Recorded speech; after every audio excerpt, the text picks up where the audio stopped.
Aston Adam Mbaya du Congo. Les prisons des églises condamnées, les péchés qui mènent les chrétiens en enfer. Malgré le fait que le Seigneur nous a laissé sa parole, il a transporté les gens au-delà de la tombe et dans l'esprit afin de révéler des mystères qui seront utiles aux gens de leur génération afin que la volonté de Dieu soit connue en relation à leur époque. Chaque génération doit connaître la volonté de Dieu pour son temps et ce qui est censé se passer dans sa génération. Nous sommes sur cette terre pour lire les signes des temps et notre génération est la période la plus difficile depuis l'histoire de la Bible. Mais comprenez ceci, la Bible dit dans 2 Timothée 3:1-2. Cela c'est aussi que dans les derniers jours des temps périlleux viendront. 2 Car les hommes seront amoureux d'eux-mêmes, avides, vantards, orgueilleux, blasphémateurs, désobéissants aux parents, ingrats, impies. Même la Bible dit que la connaissance augmentera dans cette génération, Daniel 12/4, et que l'iniquité augmentera, Matthieu 24:12. C'est pourquoi le Seigneur révèle des mystères qui n'ont pas été donnés aux générations passées en ces temps difficiles de l'humanité, afin que l'Église moderne puisse comprendre ce qui se passe et ce qui va se passer. Il existe des chambres de restitution. Mon frère, quand tu as volé l'argent de quelqu'un, tu dois rendre ce que tu as volé. Vous ne pouvez pas aller à l'église et dire, je fais l'offrande de restitution, si vous savez où vit la personne. Si vous faites cela, vous accumulez plus de péchés. Vous pouvez vous permettre d'offrir une restitution lorsqu'il n'y a aucun moyen d'établir un contact avec la personne que vous devez. Après avoir visité les chambres de restitution et de musique de l'enfer, le Seigneur m'a conduit dans les chambres des condamnés de l'église. C'est la prison des gens qui vont à l'église, la prison des membres de l'église. La Bible dit que le Seigneur viendra pour une église sans défaut. Éphésiens 5:27 afin qu'il se présente à lui-même une église glorieuse, n'ayant ni tache, ni ride, ni rien de ce genre, mais qu'il soit saint et sans défaut. Je marchais avec le Seigneur en enfer, une région volcanique où les âmes sont calcinées et d'innombrables âmes pleuraient. Dans chaque chambre, il y avait d'innombrables damnés en tourment. J'étais dans cet endroit horrible où ces âmes étaient condamnées à jamais. Et le Seigneur était en larmes. Je n'arrêtais pas de dire, si c'était moi à cet endroit, je ne supporterais pas cette douleur. J'étais dans la terreur. Et le Seigneur m'a dit, cet endroit est insupportable. J'ai donné ma vie pour le salut de l'humanité. La vie de l'homme est liée à ce qu'il fait et au lieu où il se rend. N'oubliez pas ce que vous voyez et dites à mon peuple ce que vous voyez, car la vie de mon peuple en dépend. Je sais que vous êtes faibles dans la chair, mais ne soyez pas complaisants, car je n'ai pas versé mon sang en vain. N'ajoutez pas à ce témoignage, vous raconterez précisément ce que vous avez vu. J'ai vu des démons se déplacer dans ce tunnel de l'enfer. Ces démons tenaient des crânes humains. Ils se réjouissaient d'avoir gagné les âmes des hommes. Les démons sont des gagnants d'âmes, contrairement à la plupart des chrétiens. Le Seigneur a dit, le but de Satan est de séduire les gens du monde en leur montrant la gloire de ce monde comme si ce monde était le meilleur qu'ils puissent avoir. Le diable dit à l'humanité que le meilleur est la vie dans ce monde. Matthieu 4/8 de nouveau, le diable le prit sur une très haute montagne et lui montra tous les royaumes du monde et leur gloire.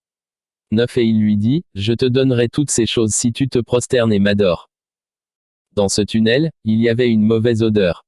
Nous sommes finalement arrivés dans cette salle destinée aux membres d'église. J'ai vu une porte rouillée où il était écrit, chambre des condamnés des églises. Le Seigneur a dit, c'est ici que les gens vont aux églises et prétendent m'appartenir. J'ai dit, Seigneur, même les gens qui vont à l'église sont ici. Le Seigneur a dit, ces membres d'église ne gardaient pas ma parole et mes principes. Ils n'ont pas fait ce que je voulais qu'ils fassent. Il existe 2 types de membres d'église. Ce sont ceux qui adorent selon ma volonté et ceux qui m'adorent sous ma colère. Les tourments dans cette chambre des membres de l'église sont plus intenses que toutes les chambres de l'enfer. Plus nous avançons, plus la punition sera sévère. Lorsque la porte de ces chambres fut ouverte, un feu inexplicable et terrifiant éclata de la porte. J'ai entendu les cris de millions de membres d'église qui étaient captifs ici. J'ai vu des démons voler dans cet endroit. Ils ont dit à ces chrétiens, réjouissez-vous. Ceci est votre royaume pour toujours. Vous, pratiquants qui viviez dans le péché, vous faisiez notre offre et la volonté de notre Maître. Vous avez suivi nos voies et fait les choses que nous vous avons demandé de faire. Réjouir. Bien-aimés, j'ai vu une fosse de feu et d'innombrables chrétiens à l'intérieur de ces fosses de feu. Ces fosses sont construites grâce à la vie pécheresse que vivent les gens sur terre. Lorsque vous vivez dans le péché, vous construisez votre fosse en enfer. Quand nous sommes entrés dans cette chambre, j'ai vu une région montagneuse et de la lave éclaboussait et j'ai été vomi par des cratères. Il y avait une obscurité totale et l'endroit était éclairé par la lave qui coulait. Il y avait des cris d'innombrables anciens membres d'église qui ont perdu leur âme. Et j'ai vu des démons se réjouir et danser pour avoir égaré et déjoué ces chrétiens. Frères, dans cette bataille pour vos âmes, ne soyez pas déjoués par les démons. Quand nous sommes entrés dans cette chambre, j'ai vu un panneau où une liste de péchés était affichée. Ces péchés ont conduit les chrétiens à cet horrible lieu de tourment. Mon frère, ces chrétiens qui ont perdu la bataille étaient dans une situation insupportable. Leurs âmes étaient enchaînées dans la fosse de feu, qui était leur prison et leur demeure éternelle. Quand ils nous ont vus, ils ont supplié le Seigneur de les délivrer. Ils ont dit, Seigneur, souviens-toi de nous. Nous vous avons servi. Le Seigneur a dit, trop tard, trop tard. Le jugement est tombé. Devant cette horreur, j'ai commencé à pleurer. Le Seigneur a dit, j'ai travaillé pour l'Église. Mais regardez comment mon peuple tombe ici. J'ai dit, Seigneur, on nous a dit que ceux qui viennent à l'Église ont une part dans ton royaume. Seuls ceux qui font ma volonté qui ont une part dans mon royaume, a dit le Seigneur. Quand j'ai regardé cette liste de péchés au tableau, il était écrit, numéro 1, la prison de ceux qui refusaient de payer la dîme. Ceux qui ont refusé de payer des offrandes et des aumônes. Numéro 2, la prison de ceux qui prient dans une église dirigée par une femme. Numéro 3, la prison des gens qui parlent pendant la prédication, des gens qui causent des conflits et des divisions dans l'église. Numéro 4, la prison des gens qui s'engagent sous serment, mais qui ne les respectent pas.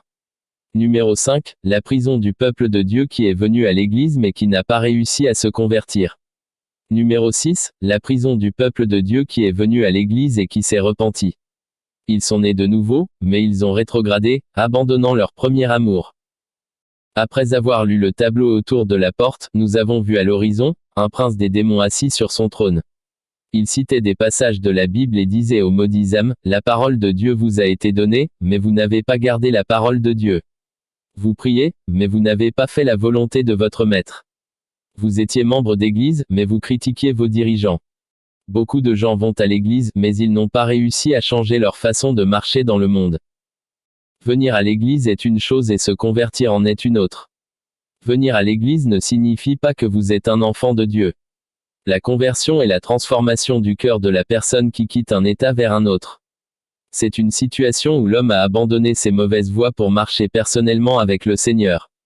Nous venons à l'église pour apprendre à marcher personnellement avec Dieu. Nous ne venons pas à l'église comme une routine.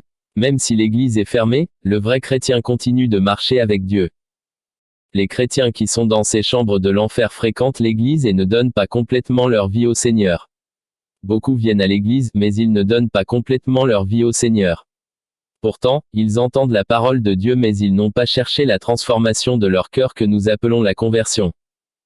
La deuxième catégorie d'âmes dans cette liste au tableau était des personnes qui venaient à l'église et qui se sont converties, mais avec le temps, elles ont abandonné leur premier amour et elles ne marchent plus avec Dieu bien qu'elles continuent à venir à l'église.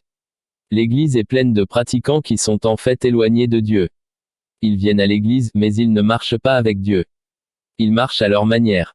Ce sont des gens qui fréquentent l'église depuis 20 et 30 ans, mais ils n'ont pas 20 et 30 ans de marche avec Dieu. Pendant toutes ces années, ils marchent à leur manière et ils ne marchent pas avec Dieu. La vie chrétienne signifie marcher continuellement avec le Seigneur en qui vous croyez. Si votre langage est scandaleux, ou si votre comportement est corrompu, et si vous avez abandonné la voie du Seigneur, veuillez vous abandonner et renoncer. Ce sont des chrétiens de nom mais païens dans leur démarche. Pourtant, lorsqu'ils sont venus à Christ, ils avaient abandonné leur mauvaise voie. Mais aujourd'hui, ils sont revenus à l'ancienne façon de calomnier, de semer la division et de promouvoir l'animosité parmi les frères. Pourtant, ils prétendaient être chrétiens. Je suis ici pour vous dire que si vous faites ces choses, vous n'êtes pas chrétien car la Bible dit que c'est contre ces choses que la colère de Dieu est révélée. C'est à cause de ce comportement que le nom du Seigneur est insulté dans votre lieu de travail, votre quartier et chez vous. Souvent, votre mari ne cesse de vous dire que vous devriez rester à la maison, mais à cause de vos habitudes, votre mari se demande si vous êtes chrétien. Les vrais chrétiens ne sont pas ceux qui prient beaucoup. Ce sont ceux qui pardonnent à leurs ennemis et prient pour ceux qui les persécutent. Si nous ne pardonnons pas et que nous avons des rancunes contre les gens dans notre cœur, nous ne verrons pas le Seigneur. Une autre catégorie de chrétiens que j'ai rencontrés dans cette salle était celle de ceux qui ne lisent pas la Bible. Ainsi, ils ne le mettent pas en pratique. Ce livre de la loi ne doit pas s'écarter de votre bouche. Méditez le jour et nuit, afin que vous soyez prudents de faire tout ce qui est écrit. Car alors vous prospérerez et réussirez dans tout ce que vous faites. Josué 1/8. Les autres catégories sont celles qui n'ont pas payé la dîme et ont été infidèles à donner. Le Seigneur m'a conduit vers un homme qui était dans la tourmente. Quand il a vu le Seigneur, il a dit, « Seigneur, prends pitié. Je reconnais que j'ai mal agi. J'ai décidé de le réparer. Donnez-moi juste une seconde pour payer la dîme que j'ai volée. » Le Seigneur a dit, « Quand vous étiez dans le monde, pourquoi n'avez-vous pas payé votre dîme? C'est trop tard. Le jugement est tombé. J'ai vu dans sa fosse, il y avait de l'argent qui demandait justice, et l'homme était squelettique et brûlé par le feu qui jaillissait de la fosse. J'ai dit, Seigneur, qu'a-t-il fait? Le Seigneur a dit, quand il était dans le monde, je le bénissais mais il ne payait pas sa dîme. Chaque fois que vous ne payez pas votre dîme, vous me mentez et vous êtes frappé d'une malédiction. Et quand tu seras maudit, tu n'hériteras pas du royaume de Dieu. L'homme n'arrêtait pas de supplier le Seigneur et de dire, je n'ai pas payé la dîme à cause de mon besoin, mais je me repens. Le Seigneur a dit, il est trop tard. Puis nous avons vu un homme qui réclamait son innocence et a dit, Seigneur, je payais ma dîme.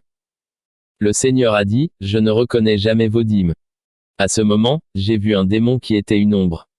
Il est venu le poignarder dans le dos en lui disant, tu étais toujours dans notre camp. J'ai dit, Seigneur, sauve cet homme. Le Seigneur a dit, mon travail sur la croix peut sauver les gens à la surface mais quand ils meurent, mon travail ne peut pas les sauver. Quand les gens meurent, mon jugement commence. Le Seigneur a dit, l'homme payait la dîme à son pasteur qui était un occultiste, mais dans la dîme, il y a une alliance. Lorsque vous payez la dîme à un occultiste, vous concluez une alliance avec lui. Lorsque vous payez votre dîme à un pasteur adultère, votre dîme ne sera pas reconnue. Le Seigneur a dit, même les alliances occultes inconscientes peuvent conduire à l'enfer. Lorsque nous avons déménagé dans une autre fosse, nous avons vu un homme dans sa fosse. Il y avait des asticots sur lui. Le Seigneur a dit, cet homme était fidèle à la dîme jusqu'à ce que son pasteur commette un acte mauvais. Il a arrêté de verser la dîme et il avait raison. Mais il aurait dû me demander de lui montrer où envoyer sa dîme, mais malheureusement, il n'a plus jamais payé la dîme. Je lui disais que ce sont encore des pasteurs qui sont droits.